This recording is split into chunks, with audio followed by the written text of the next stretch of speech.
Hello, അപ്പോൾ ഇത് എവിടേക്കാണെന്ന് വെച്ചാൽ ഞാനും എൻ്റെ വീട്ടിൽ പോവാണ്. ഇന്ന് ചേച്ചിയുടെ മോൻ ദുബായി പോവാണ്. അപ്പോൾ പുറത്ത് നല്ല മഴയുണ്ട്. ഈ മഴയത്ത് വേണം വീട്ടിൽ പോവാൻ. ബാക്കി വീട്ടിൽ ചെന്നിട്ട് കാണാം. അങ്ങനെ ഞങ്ങൾ രണ്ടാളും ദേ വീട്ടിലെത്തിയിട്ടുണ്ട്. അപ്പോൾ അവിടെ ദേ എൻ്റെ ഉമ്മച്ചിയുടെ ആങ്ങളമാരൊക്കെ വന്നിട്ടുണ്ട്, എൻ്റെ മാമ്മമാർ. ഉമ്മച്ചിക്ക് മൊത്തം 4 ആങ്ങളമാരാണ്. അതിൽ ഇളയ മാമയും വന്നിട്ടുണ്ട്, മൂത്ത മാമയും വന്നിട്ടുണ്ട്. അപ്പോൾ മാമ്മമാരും വാപ്പയും പള്ളിയിൽ പോവാണെന്ന്, വെള്ളിയാഴ്ചയാണ്.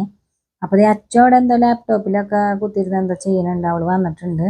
അപ്പോൾ ഞാൻ അടുക്കളയിൽ ചെന്നിട്ട് ഒക്കെ തുറന്ന് നോക്കണം. അപ്പോൾ ചോറൊക്കെ ആയിട്ടുണ്ട്, പിന്നെ ചെമ്മീൻ റോസ്റ്റ് ഇരിക്കുന്നുണ്ട്. അങ്ങനെ ദേ ചിരട്ടപ്പുട്ട് ഇരിക്കുന്നുണ്ട്. അപ്പോൾ അത് കുറച്ചെടുത്ത് കഴിക്കാമെന്ന് വിചാരിച്ച് അടുപ്പത്ത് നല്ല ബീഫ് ഇങ്ങനെ വെട്ടി തിളച്ച് മറിയുന്നുണ്ട്. അപ്പോൾ ഇതാണ് മൂത്ത ചേച്ചി, അവളുടെ മോനാണ് പോണത്, റാഫി. ഞാൻ കുറച്ച് പുട്ടെടുത്ത് ആദ്യം പഞ്ചസാര കൂട്ടി കഴിച്ചു, പിന്നെ കുറച്ച് ബീഫ് കറിയും കൂട്ടി കഴിച്ചു. അപ്പോഴേക്കും ദേ പള്ളിയിൽ പോയ വാപ്പയും മാമ്മമാരൊക്കെ വന്നു. പിന്നെ റാഫിയുടെ ഫ്രണ്ട്സുകളൊക്കെ വന്നു തുടങ്ങിയിട്ടുണ്ട്. അപ്പോൾ വാപ്പയും മാമ്മമാരും ദേ ഫുഡ് കഴിക്കാനിരുന്നു. അവരൊക്കെ കറക്റ്റ് സമയത്തിന് ഫുഡ് കഴിക്കുന്ന ആൾക്കാരാണ്. അപ്പോഴത്തേനും റാഫിയുടെ ബാക്കിയുള്ള കൂട്ടുകാരൊക്കെ വന്നിട്ടുണ്ട്. അവർ ഇരിഞ്ഞാലക്കുട പോയേക്കായിരുന്നു. അവർക്ക് എന്തോ ബാഗ് അവിടെ വന്നിട്ട് അത് എടുക്കാൻ പോയേക്കായിരുന്നു. പിന്നെ വേറെ എന്തോ കുറച്ച് സാധനങ്ങളൊക്കെ മേടിക്കാനുണ്ടായി.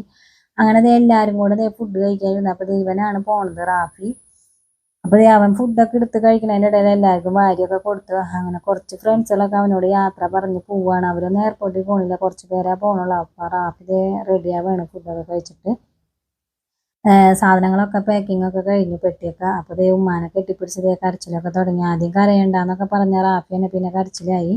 എൻ്റെ ഉമ്മച്ചിനായിട്ടാണ് അവനക്ക് കൂടുതൽ അറ്റാച്ച്ഡ്. കാരണം എൻ്റെ ഉമ്മച്ചിനെ അവനെ ചെറുപ്പം മുതലേ നോക്കി വളർത്തി. ചേച്ചി പ്രസവിച്ചേ ഉള്ളൂ. എല്ലാവരും ചോദിക്കാൻ എൻ്റെ അനിയനാണെന്ന്. അപ്പോൾ ആദ്യമൊക്കെ അല്ലാന്ന് പറഞ്ഞു, പിന്നെ മാറ്റി പറയാനൊന്നും പോയിട്ടില്ല. അങ്ങനെ പ്രാർത്ഥന ഒക്കെ ചൊല്ലി ഇറങ്ങാണ്.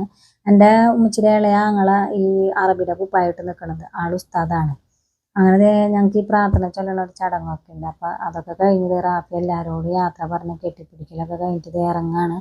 അപ്പോൾ വീട്ടിൽ നിന്ന് വേറെ ആരും എയർപോർട്ടിൽ പോകണില്ല, ഉപ്പച്ചിയും പോകണില്ല. കാരണം മഴയൊക്കെ അല്ലേ. അപ്പോൾ അത്രയും ദൂരം യാത്ര ചെയ്യാൻ വയ്യാത്തതുകൊണ്ട്. അപ്പോൾ അവൻ്റെ ഫ്രണ്ട്സുകളാണ് എപ്പോഴും അവനക്ക് എല്ലാ കാര്യത്തിനും കൂടുള്ളത്. അപ്പോൾ അവരൊക്കെ തന്നെയാണ് പോണത്.